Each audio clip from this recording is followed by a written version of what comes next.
আসসালামু আলাইকুম, hello everyone, সবাইকে আমার চ্যানেল প্রিয় গণিতে স্বাগতম জানাচ্ছি। আমি আরজোয়ারা রুনা, মোহাম্মদপুর কেন্দ্রীয় কলেজের গণিতের প্রভাষক। তো আজকে আমি আমাদের অনার্স 4th ইয়ারের একটা নতুন টপিক শুরু করব, সেটা হচ্ছে ডিসক্রিট ম্যাথমেটিক্স। তো ডিসক্রিট ম্যাথমেটিক্সের প্রথম যে চ্যাপ্টারটা আছে সেটা হচ্ছে ম্যাথমেটিক্যাল রিজনিং। এটার অর্থ হচ্ছে গাণিতিক যুক্তিবিচার। সো এই চ্যাপ্টার নিয়ে আমি মোটামুটি এখন আজকে ক্লাস শুরু করতে চাচ্ছি। এটা চ্যাপ্টার 1। ওকে, চ্যাপ্টার 1। তো তোমরা এর আগেও ফার্স্ট ইয়ারে লজিকের কিছু পার্ট পড়েছিলে, একদম প্রথম চ্যাপ্টার ছিল। তো আমাদের ডিসক্রিট ম্যাথমেটিক্সেও প্রথমে আমাদের লজিকের যে পার্টগুলো ছিল সেগুলো নিয়ে আলোচনা করতে হবে। তো লজিক যেহেতু আছে, সো প্রথমে লজিকের যে পার্টটা আছে সেটা হচ্ছে প্রপোজিশন।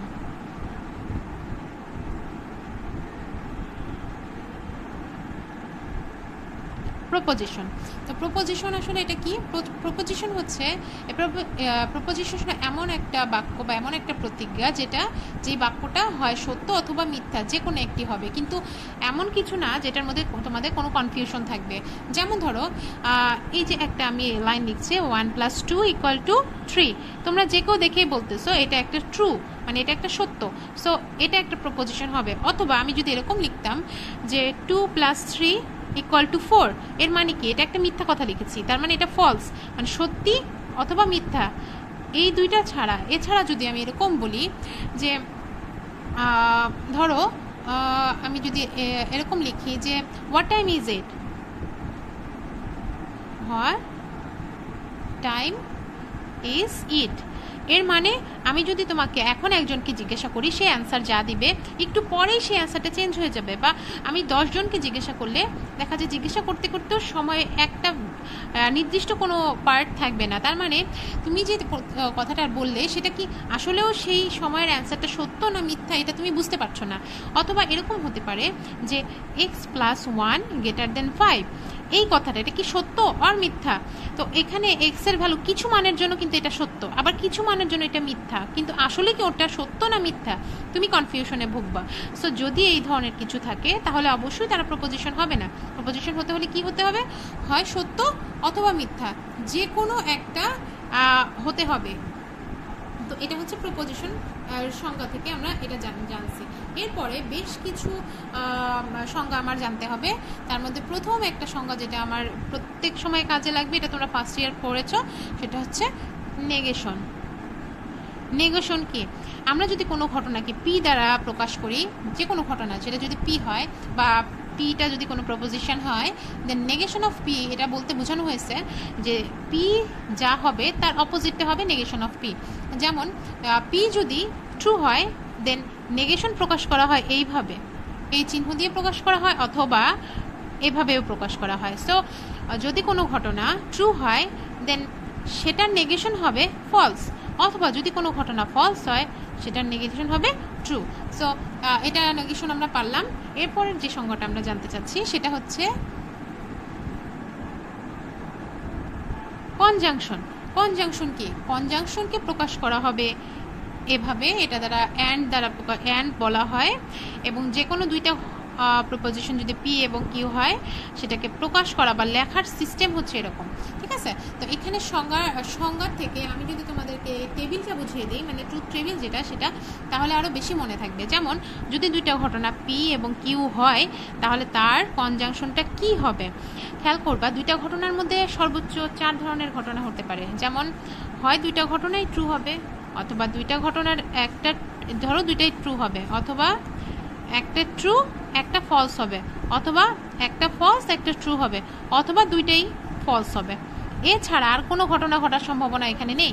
সো দুইটা ঘটনার মধ্যে এই 4 ধরনের সম্ভাবনা হতে পারে। এর মধ্যে যদি এদেরকে কনজাংশনের কথা বলা হয় তাহলে কনজাংশন বলতে বোঝানো হবে যদি দুইটা ঘটনা ট্রু হয় দেন তাদের অ্যান্সার ট্রু হবে, আদারওয়াইজ বাকিগুলো ফলস। সবগুলো মুখস্থ মনে রাখার দরকার নেই, শুধু মনে রাখবে এই প্রথম যে টপিকটা বললাম, প্রথম যে লাইনটা বললাম যে দুইটা ঘটনা যদি ট্রু হয় দেন তাদের অ্যান্সারটা কনজাংশনের ক্ষেত্রে ট্রু হবে, আদারওয়াইজ ফলস। সো এরকম প্রপোজিশন যদি থাকে, এরকম যদি কখনো কোনো চিহ্ন কোনো ট্রুথ টেবিলে থাকে, তুমি এভাবে লিখতে হবে। এর পরের পার্টটা হচ্ছে ডিসজাংশন। ডিসজাংশন নিয়ে একটু বলবো।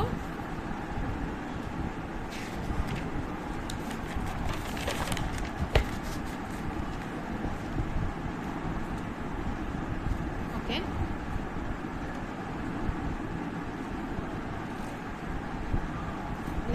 ভিডিও বোঝা যায়?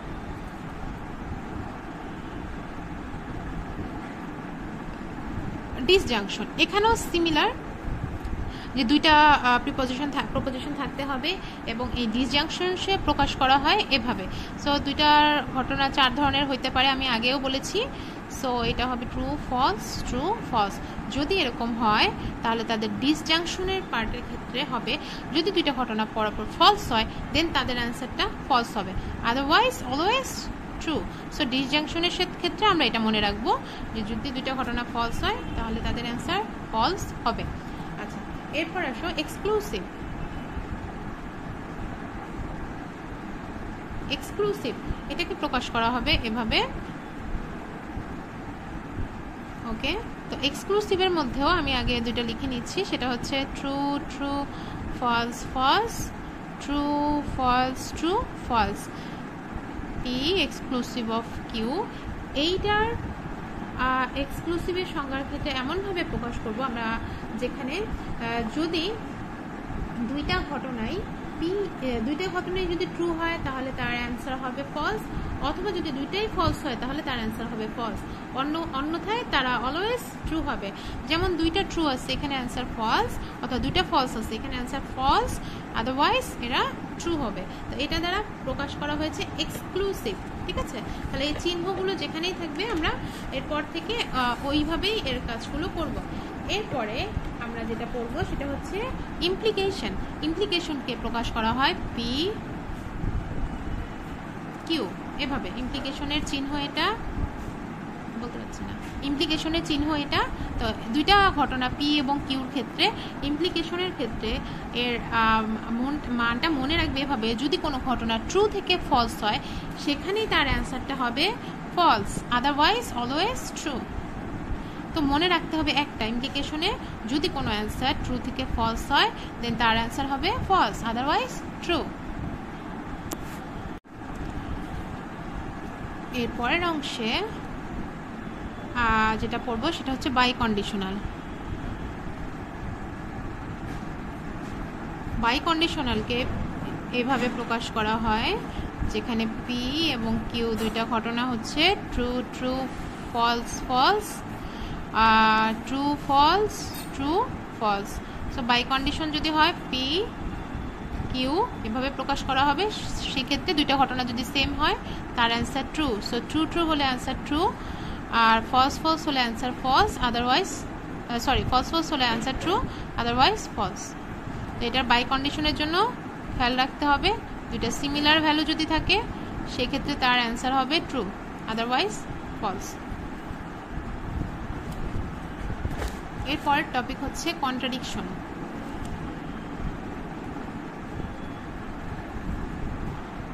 কন্ট্রাডিকশন হচ্ছে যদি কোনো একটা প্রিপোজিশন যেটা অলওয়েজ অ্যান্সার যদি ফলস আসে দেন সেটাকে বলা হবে কন্ট্রাডিকশন। ওকে, আচ্ছা, এর সাথে আরও দুই একটা টপিক তোমাদের কাজে লাগবে, সেটা হচ্ছে টটোলজি। টটোলজি টটোলজি হচ্ছে যদি তোমার কোনো একটা কম্পাউন্ড প্রপোজিশন থাকে, মানে কোনো একটা প্রপোজিশন থাকে, যদি সেটার অ্যান্সার অলওয়েজ ট্রু হয়, সবগুলো অ্যান্সার যদি ট্রু হয় দেন সেটাকে বলা হবে টটোলজি। তোমাদের পরীক্ষায় বিভিন্ন সময় আসতে পারে যে ইহা টটোলজি কিনা প্রমাণ করো, তখন কখন টটোলজি হবে? যখন তোমার প্রত্যেকটা অ্যান্সার টটোলজি মানে সত্য আসবে, তখন তাকে তুমি বলতে পারবে যে ইহা একটা টটোলজি। আর আরেকটা আছে সেটা হচ্ছে ফ্যালাসি। ফ্যালাসির ক্ষেত্রে একদম এটার অপোজিট মানে ফ্যালাসি হচ্ছে সবগুলো অ্যান্সার ফলস হতে হবে। তাহলে এটা হচ্ছে FALLACY। যদি কখন এরকম আসে যে উক্ত প্রিপোজিশনটা প্রমাণ করো এটা ফ্যালাসি হবে, তাহলে এর প্রত্যেকটা অ্যান্সার ফলস হতে হবে। যদি আসে তখন তুমি তাকে বলবে ফ্যালাসি। আর এরপরে আসি logical equivalent.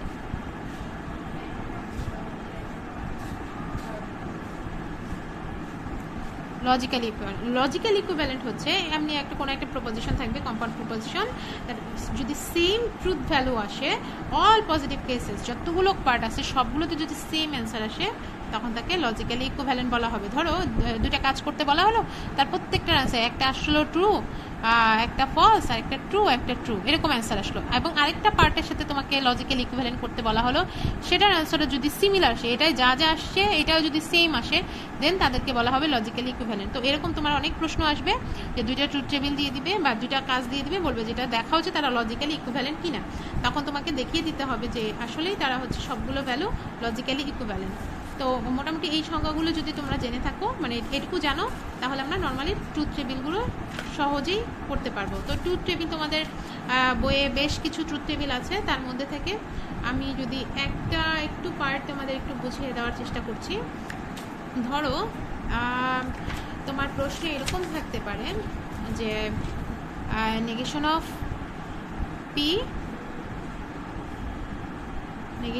P Q and আরেকটা বলতে পারে যে ধরো negation of P Q, then এই এখানে দুইটা পার্ট বলে দিল এরা লজিক্যালি